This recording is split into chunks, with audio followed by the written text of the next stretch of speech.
Hey there, welcome back to the Showing Up to Life podcast and YouTube channel. Art Burns here, and I'm here to talk to you about opportunity. Not just any opportunity. What I'm talking about is the opportunity that presents itself to us moment by moment throughout our entire lives in every single interpersonal exchange and experience that we have. 100% full stop. Many of you may remember a story I told during a podcast, probably, 2 years ago, maybe at this point, where I told a story about a time where I was, deep in the darkness of my stress and my just completely uncontrolled, emotions and, feeling just always feeling very, very high level of stress. I've told you all this many, many times. I had very high blood pressure. I had, I was enormously overweight. I was drinking every single day, except for that one day, like every few weeks where I was just too hungover and I just have to give myself a day off. And during this time, which of course this time spanned, decades in my life, but during this time, sort of towards the end of this time, as just before I started the practices that I talked to you all here about, there was a time where I was standing online at a pet food store, getting kitten food for my daughter's new kitten. And, it was really busy and there was only one cashier open and, it was just taking forever. And every moment that went by, I felt more tension and more, and what I understand now is that the tension then, sort of inspires and promotes a certain story in my mind, right? And the story in my mind at that moment was that this is not fair to me, right? Like I deserve better than to be standing here with 10 other people while this one little kid, this one 16-year-old kid is the only person in the store helping everybody. This is not fair to me. And so then that sort of narrative that's going on in my mind then creates an emotion, right? Which is the emotion of, for me, anger, right? And then the tension, the anger creates increases the tension increases the sort of volume and amplifies that voice, that narrative, and then the narrative creates more emotions, more anger, more tension, whatever, and then it just keeps going as a cycle and gets tighter and tighter and stronger as you're standing there online with nothing to do. And then when I finally got up to the kid, because then of course the person before me, he asked the lady, "Do you have one of the cards for a loyalty program?" And she's like, "No, I don't." And it was like, "Here, fill out this form," and it's like, we're already standing here for 20 minutes, And I literally said something to that kid that to this day, I feel such shame and such guilt over how I treated that poor child, because he was a child. He was like 16, 17 years old. So that used to be me, right? And that's just one single experience out of many, right? Because that's the thing. When the story in our mind is that idea that things have to work for me and it's not fair if I have to be put out and delayed and all this kind of stuff, once that becomes the story, then that's the story that we bring into every single interaction we have. And it's also the story that we bring into, when I'd be walking the dog, this whole thing would be going on and I'd be, fighting with people in my head, right? Maybe some of you can identify with this a little bit. And so when that happens, right, when we live like that, as I did for, again, decades of my life, every interaction, again, becomes a potential conflict, right? Now, yes, sometimes everything works out great, right? Like sometimes you go to a store or a restaurant and the person helping you happens to be very accommodating to you. And so you feel like the story is satisfied, right? So, yeah, you see, I'm getting what I deserve here. This is good, And that, of course, confirms that story for us, right? That's what we call the confirmation bias, right? We see that happening. We say, oh, you see, I'm right.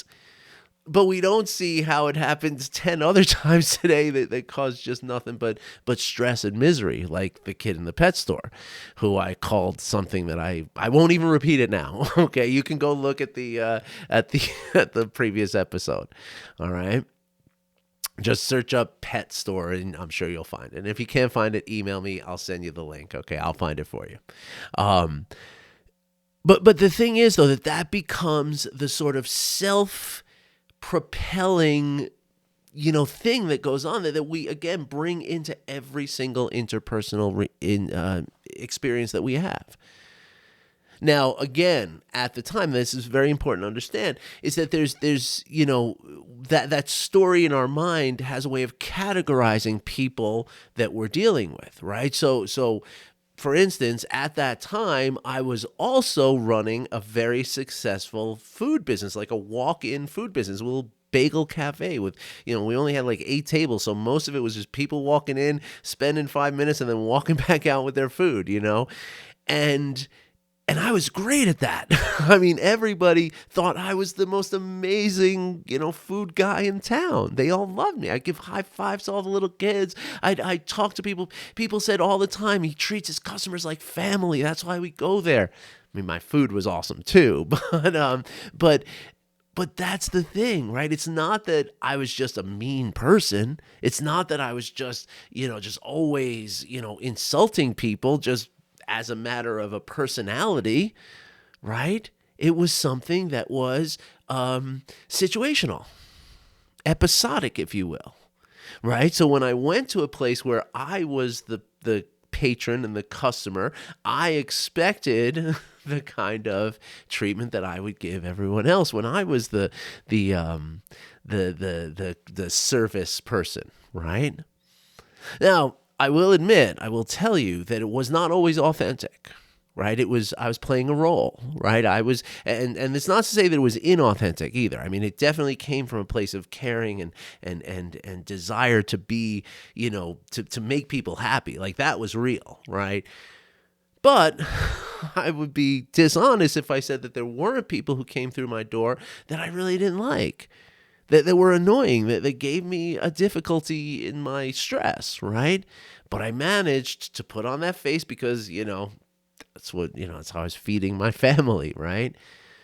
So it's important to recognize that we can even have a nuanced sort of on or off to this a little bit as well, right? And I'm saying this all because maybe you're sort of scratching your head saying, wait a second, I feel what he's saying, but it's not, I don't know completely. So it's always very, very nuanced, right? It's always, never just one thing or the other, right?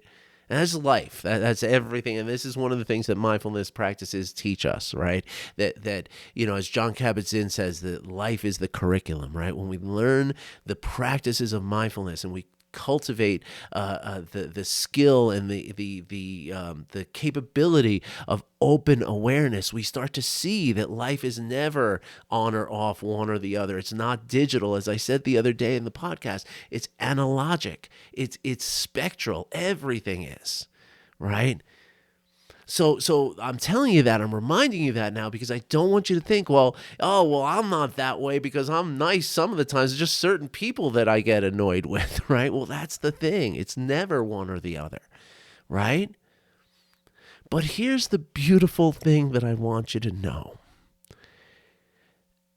And this is not for any, moral reason that we do this, right? This is for an opportunity for our own well-being.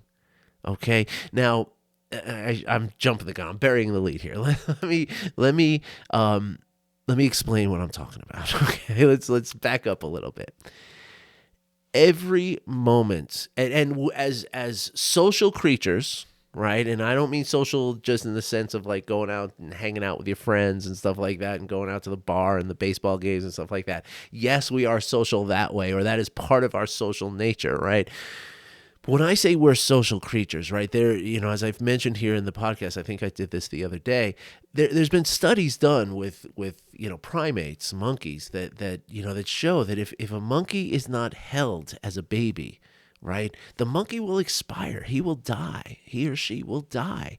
Not just develop some kind of trauma, not just, have a ambiguous attachment style, as we talk about in psychology, right, but it will actually die. It has a biological imperative to be connected. Okay? And that's true for us too. Now, doesn't mean that somebody who spends a life in solitude as an adult is going to, die, but it does mean that they are much, much more open to and prone to disease. And their health is definitely going to suffer from that solitude. This is one of the arguments that came out of the whole lockdown, right? Especially for kids. When we isolate children, that's not good for them, right? It's not good for us. And so because we are such social animals, like we are constantly interacting with others.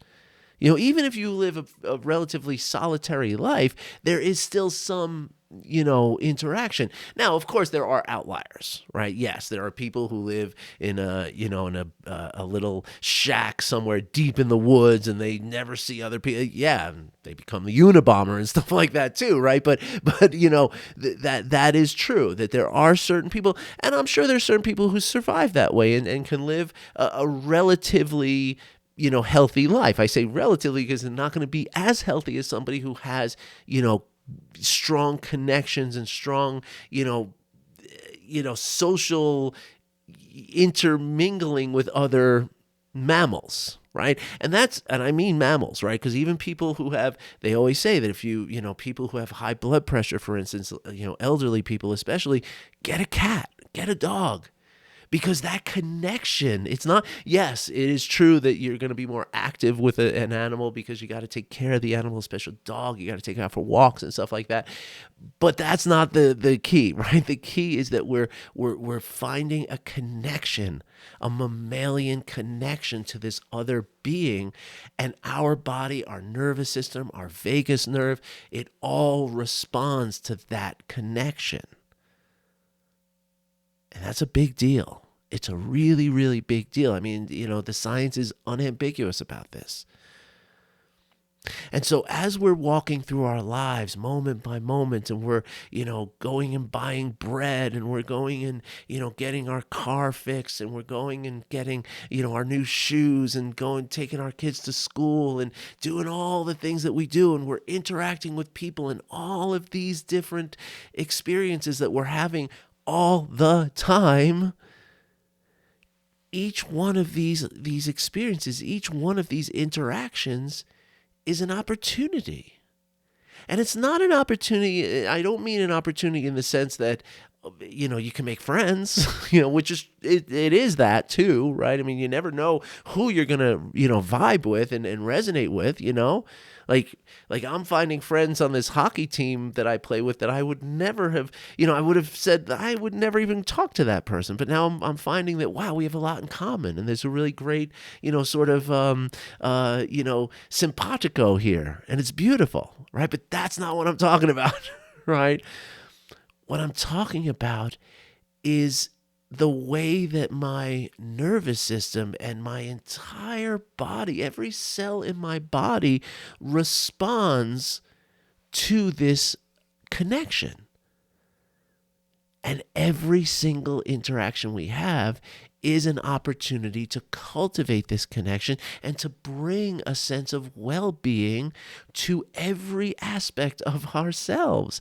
This is our physical self in the terms of how our cells, respond to this, how the nervous system, the vagus nerve, which regulates the heart rate, which regulates the gut microbiome, which regulates the reproductive system. So there's the physical aspect of the benefit of these interactions, but then there's the emotional, benefit as well, right? It makes us feel happy. It makes us feel joyous to find this connection with somebody, even if it's just as the psychologist Barbara Friedrichsen says, even if it's just a micro moment. Right? Just this little tiny part of your life that is this moment that you feel this joy. Because the thing is, life is made of micro moments, right? It's one micro moment after another micro moment after another micro moment. And so if in each of these we find this opportunity, or we rather seize this opportunity to bring ourselves this joy, well, that's a potential that we have. Absolutely every single time we interact. But then, maybe most importantly, it's the thoughts, right? As I tell all of my students, like, and I just did a seminar on stress, and I mean, every time I talk about this stuff, right, I talk about the way that we experience life in three specific aspects, or three specific spheres, as I like to say, right? We have the sphere of the physical experience. Everything that you experience as a body, right? And that doesn't mean that, going out to dinner and then going for a run and then going to watch the hockey game. I mean, even when you're doing nothing, right? Quote unquote nothing, right? When you're just sitting there, you're having a body experience, right? And at the same time, 100% of your life, you're having an emotional experience, and 100% of your life, every single moment of your life, you are having an experience of your thoughts, which is to say that your everything that's coming in is coming through a story, a narrative, okay, a self-talk, right? This is positive, this is negative, this is good for you, this is not good for you, you should do this, you shouldn't do that, you should avoid this, you shouldn't avoid that, right? However that shows up for you, it's going on some level, right? For me, it's like literally a conversation a lot of times. Like I'm like when I'm cooking dinner, for instance, I have somebody, and it's usually a specific person, like, like my friend from this place, is there in my kitchen with me, and I'm telling him about, how I like to cut my potatoes, I mean, I don't mean to make myself seem too weird, but that's sort of how it goes sometimes, But that's the sort of active moment, right? That's the sort of, imaginary sort of active moment. But even when that's not happening for me, right? Even when I'm just walking down the street, right? There is this narrative going on. There is this sort of, this dialogue, or not dialogue, because it's not like two people talking. And even when I'm talking to you, for instance, and chopping my potatoes, you're not talking back to me, right? That's not what's going on here. But my point is, though, is that, as I mentioned earlier, right, that story in our mind is the thing that sort of starts this cycle between the thoughts, the emotions, and the physical sensations that we feel, right? And so that story is what tells us, this is good, this is bad. I deserve this. This person should do this. This person that I don't like their haircut. I don't know their culture. I bet they smell funny. All this stuff that goes on, right? This is what propels us moment by moment to look at the world and see, like, when we're not mindful, we see the good from the bad in this way. And again, in and of itself, that's okay. So what, right? But the problem is that good and bad nature, because that's all. It all boils down to that, right? The story in our mind all boils down to it's telling us this is good, this is bad. Go towards this, stay away from that. Right? However it manifests for you, right? That's the ultimate drive of why that process happens, right? Essentially, it's just keeping us safe, right? But the thing is that judgment is what made me say that horrible thing to that little kid in that pet store, right?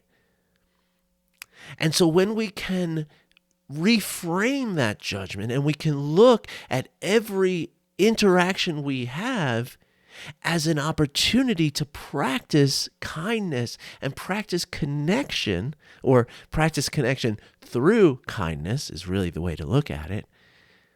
Well, then every moment of every day becomes an opportunity to just connect with this beauty and this just absolutely blissful feeling that we get when we really connect with someone. I mean, just think of the last time, or think of somebody who's a really good friend of yours, right? Or even a family member, one that you really love, right? Like, I don't use my family members, but maybe it works for you, but picture someone who you really love, whether it's a good friend, it's maybe sometime you met somebody who you've always revered or something like that. Or again, a family member, a spouse, one of your children, right?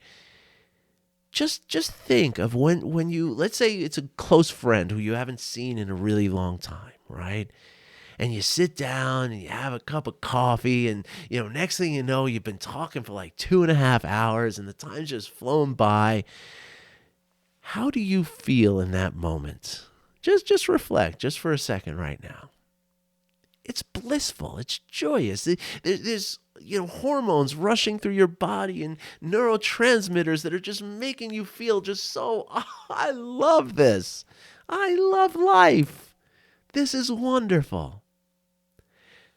That's the feeling that I get at Walgreens when I'm buying a pack of Band-Aids. I don't know the person at Walgreens. I never see them outside of Walgreens. I couldn't even tell you their name unless it's on their little tag on their shirt. But that's the feeling that I get. And this is not because of some kind of life circumstances that this is the case, right? I mean, I'll very honestly tell you, I'm always very honest with all of you. My marriage is coming to an end currently. I have some very severe financial issues that I've never had to deal with in my life before. Thankfully,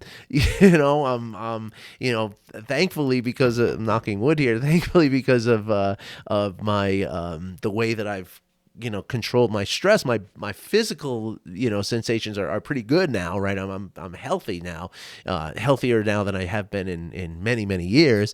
Although I am struggling with my weight again, I've put on a few extra pounds. I'm having a hard time losing them because I'm 54 years old now. My body doesn't want to change that quickly. But my point is that it's not like, life is perfect for me, right? It's like, oh yeah, sure. Easy for him to say everything's fine. And he's, just happy going into the drugstore. It's not that way at all. Okay. I might go to Walgreens after having an argument, right, with my soon to be ex-wife, I guess. And I'll go to Walgreens after that argument and still experience this experience of just this unbridled joy that I feel. In fact, just the other day, I was in a supermarket where, I was returning. I had bought some bagels. I won't give you the brand name because I'm not, here to trash anybody.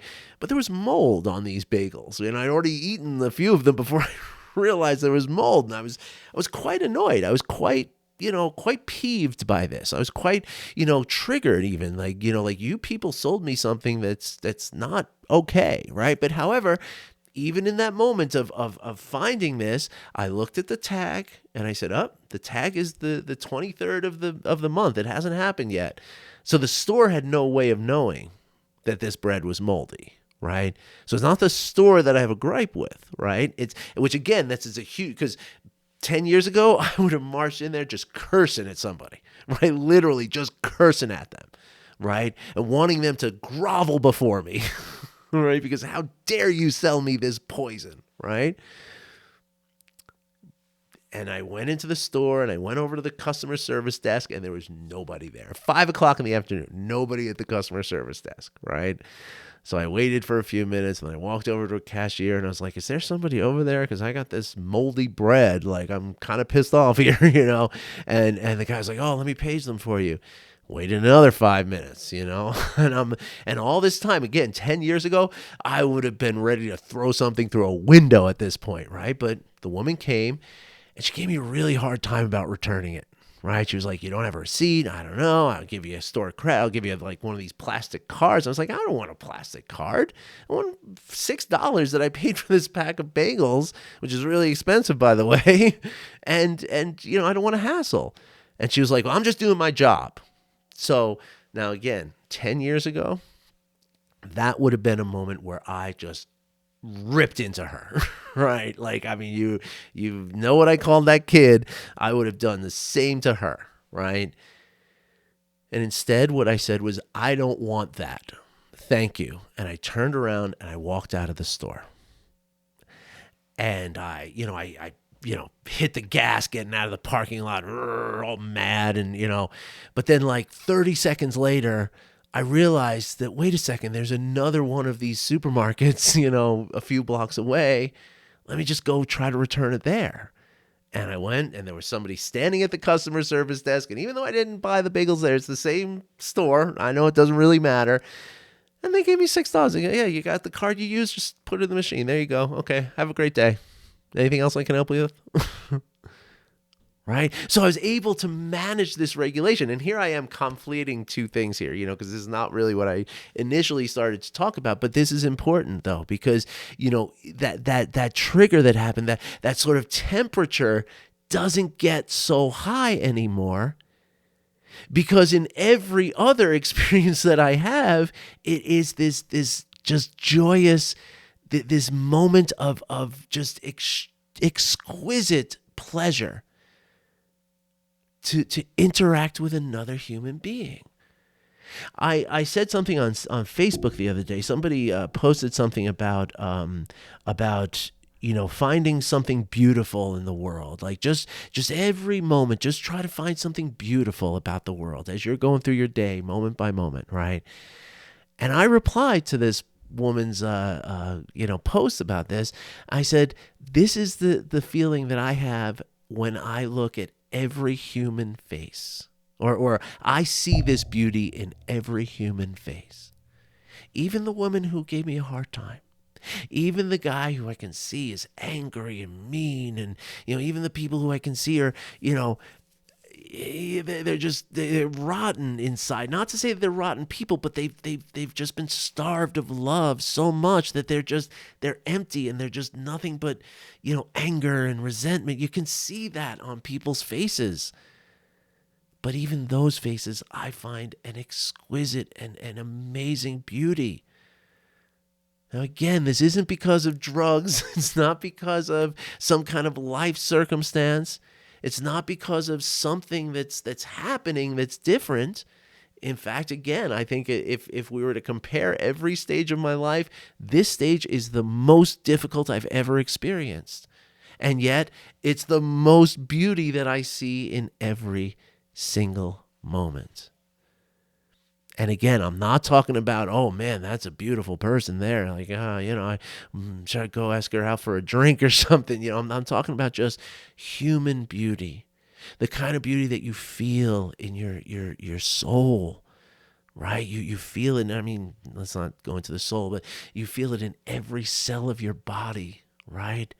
There's just this satisfaction that you feel. Even as my bank account is woefully small, even as my marriage is falling apart, even as I face these fears of my children growing up in a broken home and all this, I still find that. So why is it that I do that? This is the punchline, right? It's through practice. It's a skill. It's a very simple skill derived from very simple practices.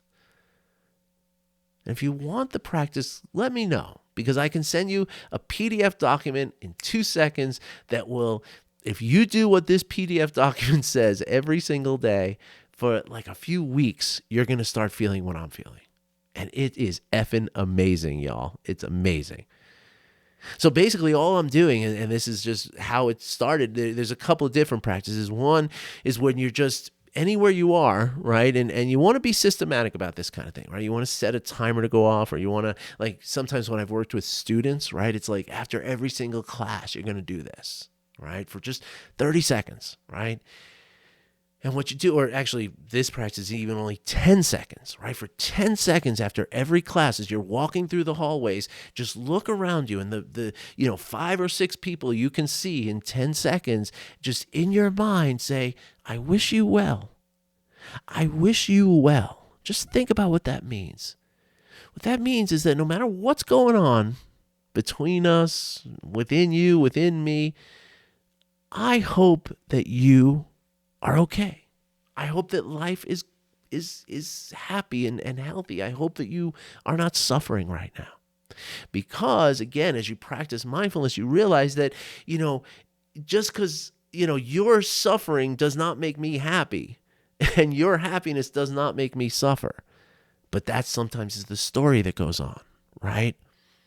So that's the one practice. And just doing that, I've had people just do that and come back after a week and tell me, I never knew I could live like this, right?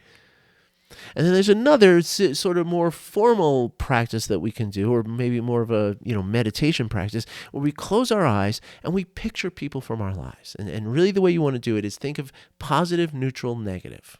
Okay? So somebody you really, really love, like you think of them and it's like, I love that person.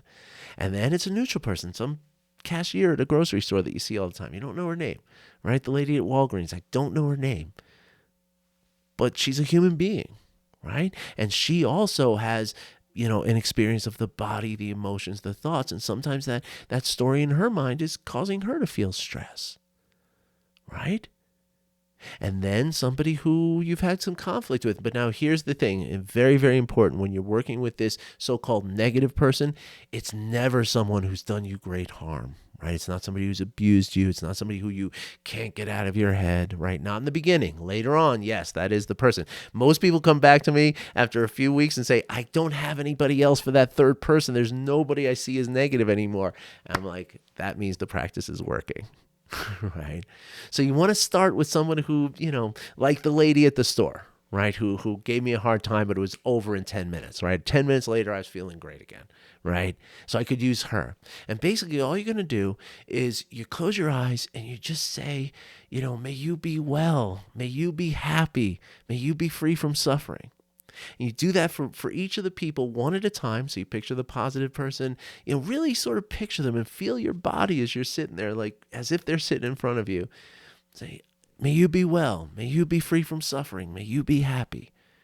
And then you go to the neutral person. May you be well. May you be free from suffering. May you be happy. And then you go to the negative person. May you be well. May you be free from suffering. May you be happy. It feels mechanical. It feels like there's no way this could possibly be doing something. But I'm telling you, folks, every moment of my life is every single interpersonal interaction of my life is an opportunity. It's a moment of experience of pure and wonderful joy and love. And I cannot stop it. It's like I don't have to, no effort whatsoever at this point. I've been doing the practice for years now, and I don't do the formal practice anymore, right? Like I teach it, so I'm kind of always sort of involved with it, but no, it's you do it for a few months and it becomes a habit. It becomes a new way in which you see people. And again, because of the social nature of what we are, this is a huge aspect of our lives.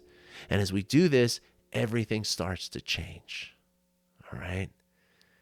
And that's where you get to this point where, I feel like I'm on some kind of euphoric drug all the time as I'm experiencing people.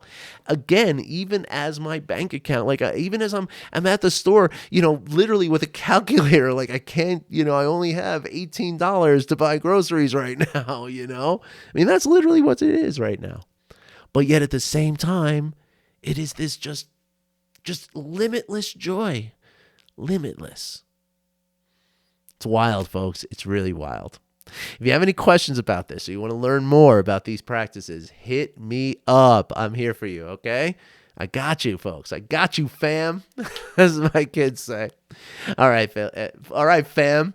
I hold all of you in the compassion of my heart, and I'm so happy that you're here listening to these episodes. So thank you for joining me, and thank you for being part of this community. And please, please, please share this with anybody. That grumpy, curmudgeon-y person in your life, share this video with them. See what happens. All right.